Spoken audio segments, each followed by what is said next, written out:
मेरा नाम अलियान है।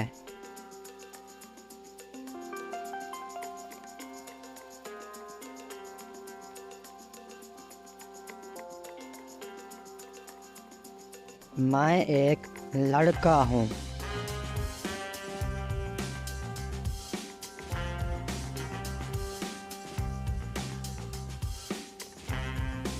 मेरी उम्र 7 साल है।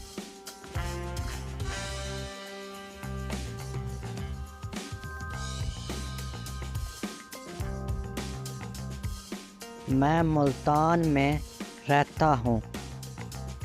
मैं अव्वल जमात में पढ़ता हूँ।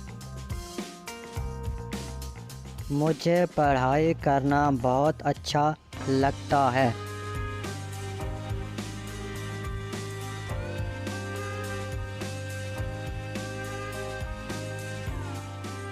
मैं बड़ा होकर डॉक्टर बनना चाहता हूँ।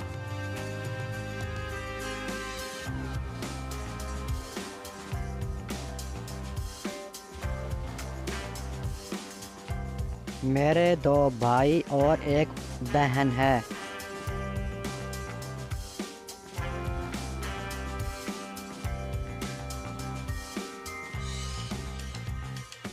मुझे अपनी दादी से कहानियाँ सुनना बहुत अच्छा लगता है।